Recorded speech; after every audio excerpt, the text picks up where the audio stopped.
Don Fernando Marquez is an eccentric millionaire and vineyard owner whose expansive estate was a mere 15-minute walk from Plaza de Armas in downtown Cusco, Peru. The historic town square is an 800-meter perimeter block and is crowned by La Catedral de Cusco, the Gothic Catholic cathedral completed in 1654 after nearly a century of construction. On a damp and cold mid-July Friday evening, Don Fernando made his way to La Casa de Melchor, his favourite restaurant and tavern that happened to be the city's most prestigious wine cellar, carrying the best in Argentine, Chilean, Spanish, French, and even Californian selections, apart from Don Fernando's own Vista Opaca label, produced in the foothills of Cusco, also the signature house selection. If wondering why anyone would drink a wine titled Opaque View, let's just say it was appropriately named, and eventually you'll understand why. Mi bien amigo, el Toro Blanco! Don Evangelista Melchor still ran the restaurant himself and was a fixture there from Wednesday through Sunday from 11:30 a.m. until closing at 3:30 a.m. Understandably, after these shifts, he took a well-earned weekend break on Monday and Tuesday. Don Melchor and Don Fernando were intimate friends and business partners.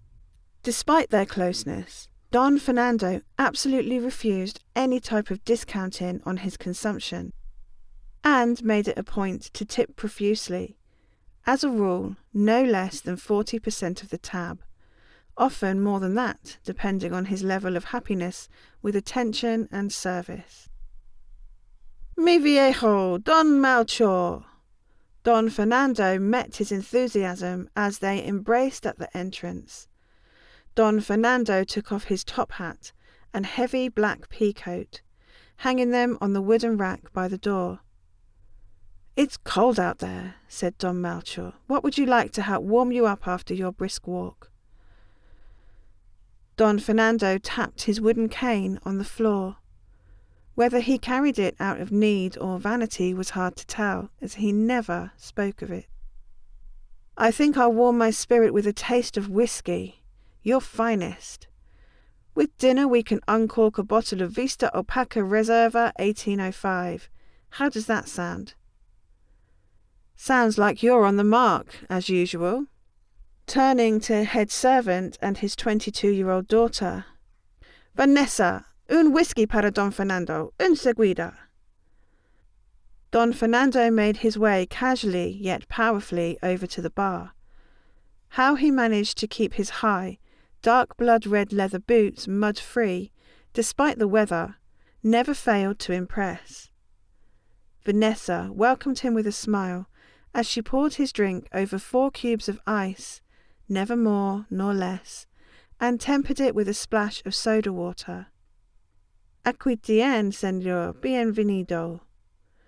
"Gracias, Vanessa, salud." Don Fernando lingered over his drink, as was his wont, taking miniature sips, just enough to savour the intricacies of the concoction on his tongue, letting the wetness rest on his lips. His deliberate style was an art form. He was never in a rush to do anything, itself an incalculable luxury. He took in the warm glow and fragrance of the fireplace, listened to the melancholic violin music coming from the corner of the salon, mesmerized by the dance of candlelight enchantingly placed throughout. In this way, he absorbed the ambience of the night. Vista Opaca and the Mark. The wine began to take effect in Don Melchor. The room around him started to disappear, fading to black from the edges inward. He focused on the face of Don Fernando, who suddenly began to morph into a frightful red dragon. complete with electric eyes and fire-breathing snout. He suddenly saw an image he could not shake. VI, VI, VI. Was it the Roman numeral 6 repeated thrice? Simply the prefix VI? He could not say. The darkness expanded, and all around he saw terrifying visions. The world was aflame. Entire cities engulfed in sprawling fires. Rivers turned to blood. Dead sea life washed up on the shore. Smoke billowing from trees, forests and buildings, large and small. Mountains were being broken up to rubble and slipping into the water. Giant boulders crashing all about.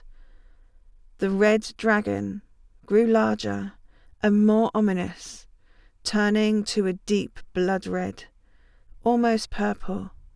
Massive black feathered wings spread from west to east as it cast entire continents beneath its shadow. Its tail took hold in the north and wrapped all its way down to the south.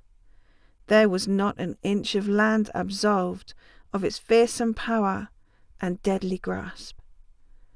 Then Don Melchor heard these words echoing, as if through a bullhorn. 1 quart of wheat for 100, and 3 quarts of barley for 100, and harm not the oil and the wine.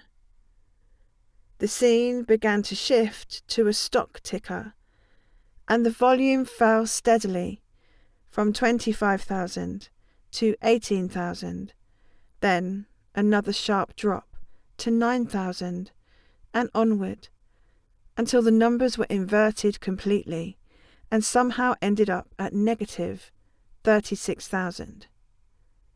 The digits on the chart had gone from green to red before exploding in fireworks and going dark.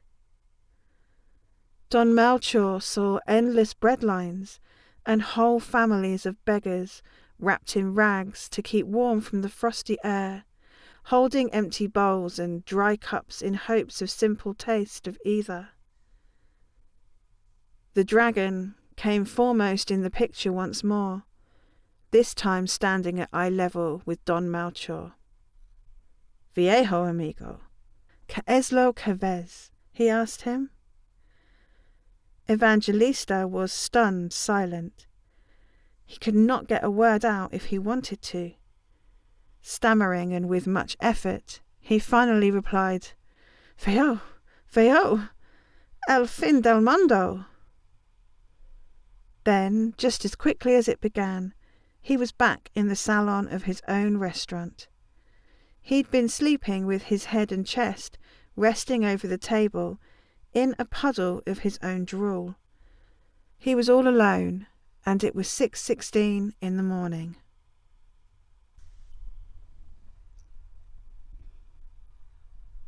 The Melchor Boy. Evangelista Melchor VI was 26 years old, a student of architecture at the Universidad Nacional de San Antonio Abad del Cusco, and had absolutely no idea what he was walking into that Tuesday afternoon in late April 2026. La Casa de Melchor had been closed since 1847. A fire claimed most of the original structure: the timber frame, the old salon, the wooden rack where Don Fernando used to hang his peacoat. The stone cellar survived, as stone tends to do, and it had been bricked up for nearly 2 centuries. A pharmacy now sat above it. Nobody thought about what was underneath. Nobody except Abuela Rosario, who still spoke of the cellar the way some grandmothers speak of the family ghost, matter-of-factly, in passing, as though it were entirely normal that a sealed underground room from the colonial era should occupy a prominent place in the family mythology. The university had granted Evangelista access to survey the subterranean structure for his thesis on colonial construction techniques in the Cusco Basin. He descended the narrow stone stairs armed with a flashlight, a measuring tape, and his phone, and the smell hit him immediately. Centuries of compressed moisture, mineral dust, and something else. A faint, persistent ghost of fermented grape that clung to the dead air like a memory that refuses to vacate the premises. The cellar was smaller than he expected. Vaulted ceiling, limestone walls stained dark with age. A kind of oppressive intimacy to the space, as though it had contracted over time, the way old men contract, bending inward under the weight of their own years. Along the far wall, in what had clearly been a wine storage alcove, his flashlight beam landed on something that stopped him mid-stride. A bottle. One single bottle, standing upright, untouched, alone as a sentinel. Its label was remarkably intact behind a thin veil of dust and cobweb. He walked over. His fingers trembled as he brushed it clean, which irritated him because he was not a man given to trembling. Vista Opaca Reserva, 1805. Something surfaced in his memory. Not a thought exactly, but a sensation. The kind of half-remembered thing that lives in the body before the mind catches up with it. He was 7 years old, sitting at Abuelita Rosario's kitchen table in the house on Calle Safe, his legs dangling off the chair because they couldn't yet reach the floor.